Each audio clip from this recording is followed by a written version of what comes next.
नमस्कार, मैं हूं विजय श्री और आप देख रहे हैं यूपी न्यूज। बिहार विधानसभा चुनाव 2025 में महागठबंधन में अंदरूनी कलह खुलकर सामने आ गई है।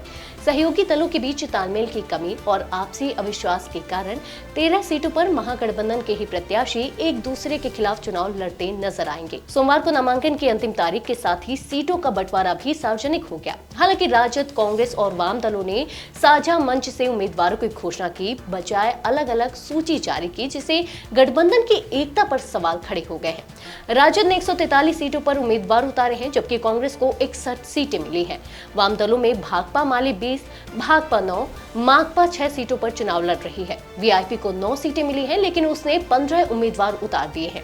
इंडियन इंक्लूसिव पार्टी 3 सीटों बेलदौर, जमालपुर और सहरसा से मैदान में है। महागठबंधन के कुल 7 घटक दलों ने 243 सीटों के बदले कुल 254 उम्मीदवार मैदान में उतारे हैं, जिससे कई सीटों पर टकराव की स्थिति बनी हुई है।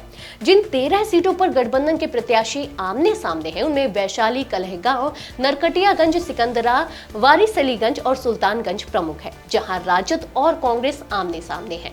कांग्रेस और वाम दलों के बीच बछवाड़ा, राजापाकर, करगहर और बिहार शरीफ जैसे क्षेत्रों में उम्मीदवार टकरा रहे हैं। हालांकि कुछ सीटों पर समन्वय भी हुआ है। जैसे कुटुंबा में राजद ने अपना उम्मीदवार हटाया तो लालगंज में कांग्रेस ने प्रत्याशी का नामांकन वापस लिया। रोसड़ा में भाकपा प्रत्याशी का नामांकन रद्द होने से कांग्रेस उम्मीदवार अकेले मैदान में है। वहीं तारापुर में वीआईपी ने अपने प्रत्याशी से सिंबल वापस ले लिया।